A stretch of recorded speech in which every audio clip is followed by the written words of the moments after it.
कृष्णा कृष्णा हरे हरे हरे राम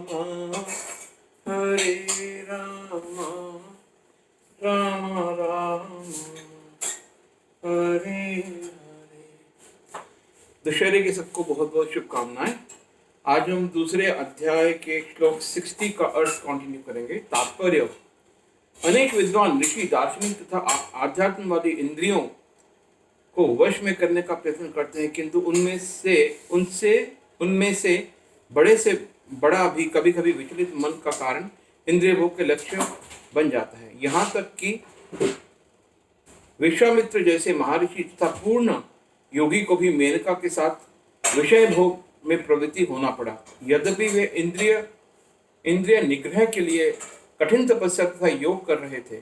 विश्व इतिहास में इसी तरह के अनेक दृष्टांत हैं। अतः पूर्णतया कृष्ण भाव भवित हुए बिना मन तथा इंद्रियों को वश में कर सकना अत्यंत कठिन है। मन को कृष्ण में लगाए बिना मनुष्य ऐसे भौतिक कार्यों को बंद नहीं कर सकता। परम साधु तथा भक्त यमुनाचार्य ने एक व्यावहारिक उदाहरण प्रस्तुत किया है। वह कहते हैं, यद्वधि मम चेता कृष्ण पदारविंदे नव नव रस धामन्युद्यतम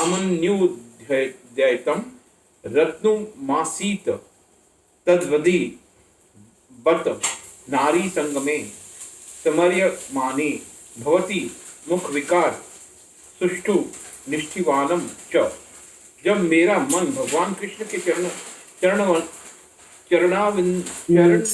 चरणारविंदों के सेवा में लग गया है और जब मैं सब नित्य नव दिव्य रस का अनुभव करता रहा हूँ, तब से मैं स्त्री प्रसंग के विचार आते ही मेरा मन उधर से फिर जाता है और मैं ऐसे विचार पर तू करता हूँ।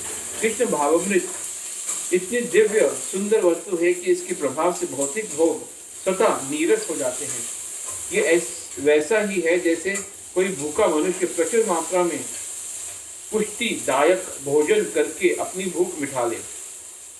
महाराज अम्बरीश भी परम योगी दुर्वासा मुनि पर इसलिए विजय पा सके क्योंकि उनका मन निरंतर कृष्ण भावामृत में लगा रहता था। सो वे मनः कृष्ण पदारविंदयो वाचांसी वैकुंठ गुणानुवर्णने तानि सर्वाणि संयममय युक्त आसीत मत्पर वशे ही यस्येन्द्रियाणि तस्य प्रज्ञा प्रतिष्ठिता। तानि इन इंद्रियों को सर्वाणि समस्त संयमय वश में करके युक्त लगा हुआ आसीत स्थित होना चाहिए। मत पर मुझ में वशे पूर्णतया वश में ही निश्चय ही यस्य जिसकी इंद्रियों तस्य उसकी प्रज्ञा चेतना प्रतिष्ठा स्थिर। जो इंद्रियों को पूर्णतः वश में रखते हुए इंद्रिय संयमन करता है और अपनी चेतना को मुझ में स्थिर कर देता है, वह मनुष्य स्थिर बुद्धि कहलाता है। तात्पर्य: इस श्लोक का बताया गया है कि योग सिद्धि की चरम अनुभूति कृष्ण भावामृत ही है। जब तक कोई कृष्ण भाव भवित नहीं होता तब तक इंद्रियों को वश में करना संभव नहीं है। जैसा कि पहले कहा जा चुका है, दुर्वासा मुनि का झगड़ा महाराज अम्बरीश से हुआ क्योंकि वे गर्ववश महाराज अम्बरीश पर क्रुद्ध हो गए, जिससे अपनी इंद्रियों को रोक नहीं पाए। हरे कृष्णा कृष्णा कृष्णा।